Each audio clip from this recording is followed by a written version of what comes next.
Greetings. My name is John Peterson. I'm the Executive Director of School Administrators of South Dakota.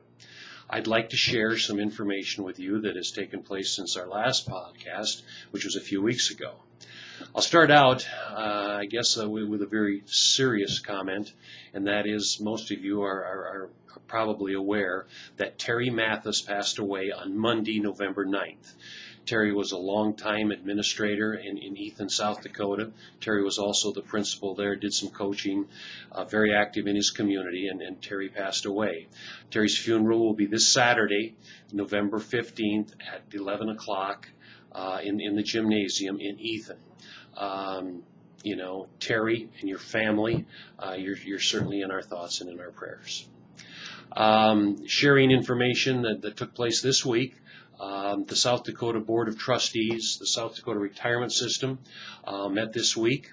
I think a lot of you are aware of some of the suggested changes that are coming about. They do have one more meeting December 1st and 2nd where final action will be taken by the trustees in regard to taking these suggestions and making them into legislation and taking it to the legislature. One of the issues I think that would change things drastically for school administrators is that there would be a 90-day separation. So a person would have to take 90 days off. And then also when one comes back, there would be a 15% reduction in benefits, and the COLA would be eliminated, although the COLA is eliminated right now for people that return.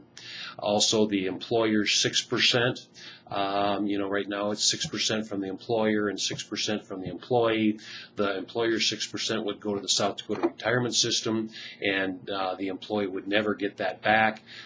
There would be a separate fund for the 6% the employee pays, and that would go into the supplemental, and you would retain that. One thing that I would like to share with the group is that Governor Rounds did notify the trustees, I think back in September, that he encouraged them to not make changes that would put public employees at a disadvantage in workforce recruitment by eliminating the ability to employ retired public employees.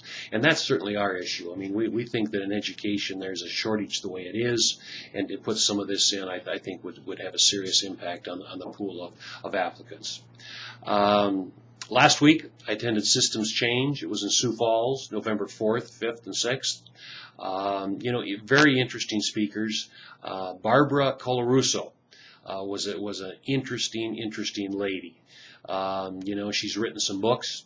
I think one of the books was Parenting, Teaching, and also she had a book out on bullying. Another speaker that they had at the Systems Change Conference was Peter Hutchinson.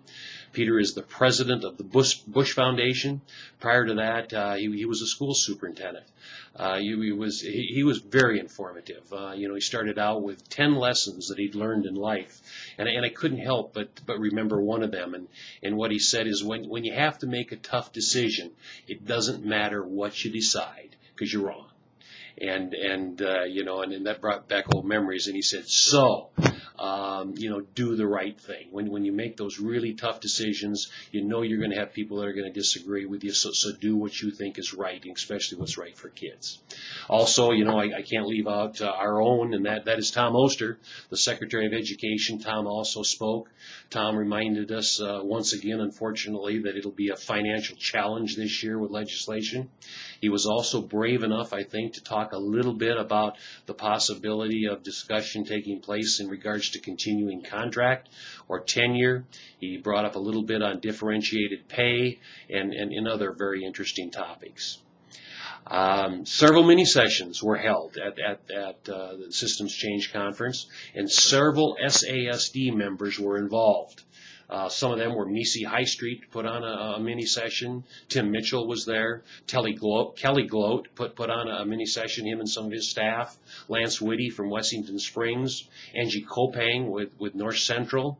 And also one of our balanced leadership instructors. Joe Hartman from TIE, she's also one of our members. And also Julie Mathieson were just a few of the presenters and SASD members. I'd like to thank and congratulate Maple and Ty for their efforts, especially John Swanson and Julie Mathieson for an excellent conference. Ty historically always runs first-class conferences, and it was also their 10th anniversary, so it was a special one, and they did a few things to make it a special conference. Next week, on Thursday, November 19th, our delegate assembly will come to town. Once again, we will meet up in the House of Representatives. We'll have what we think approximately 60 members from the SASD group, from our 6 parent groups, will be in town. Most of them will come in the night before on the 18th, and they will meet as a parent group and discuss legislation and certainly other important issues. We're fortunate this year we've got Bill Van Gerpen. And Bill is the Assistant Chair of House Education. And he's going to be here to address the group and also answer some of their questions. Bill came back to the legislature last year. It's my understanding he served years ago, and he came back this past year in the election and right away moved into a leadership position as assistant in the House Ed Committee. And I have to comment on Bill. I'm impressed with Bill Van Gerpen. Bill is very, very knowledgeable about education and some of the things that need to be done, I think, to improve it. Didn't always agree with all of his votes, but Bill is a gentleman that will listen to both sides, and he certainly is a supporter of education.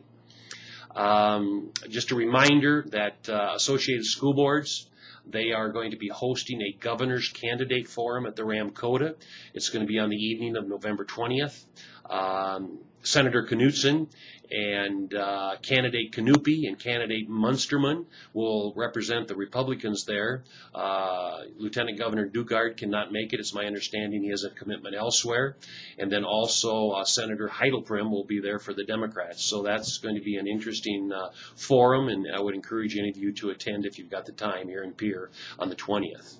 The South Dakota School Superintendents Association, SDSSA, they will be meeting in Chamberlain on December 9th at the Cedar Shores. Dr. Tim Mitchell has sent out a survey by email to all superintendents. On there, I think there are several items that are important items that we will be facing legislatively, and that's what this meeting will be about in Chamberlain. It's where the superintendents will come together, large, small, and medium-sized schools, to discuss where we need to go as a group in regards to some of these legislative issues. I realize, folks, that we're probably never going to agree on all educational issues because we have such diverse needs out there in the communities. But there are issues. There are issues that affect all of our schools and indirectly affect student learning and student outcomes. And I think that this will be a good session. Dr. Mark Froke is putting it together, tying it together. He's going to head it up, and we all know that when Mark organizes or I guess takes on a task, especially a meeting, that he will do it well. So I would encourage superintendents to check their emails and complete that survey. Yesterday I was in Roscoe, South Dakota. Up there in north central South Dakota, they've got a group of superintendents that meet on a monthly basis. Lou Paulson invited me up there, and I certainly enjoyed the discussion.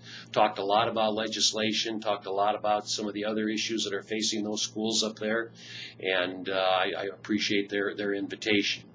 I also, I guess, would share with any of you out there, any of the other groups, parent groups, that would want me to come and attend to any of your meetings. I'd be glad to attend. I always enjoy those meetings.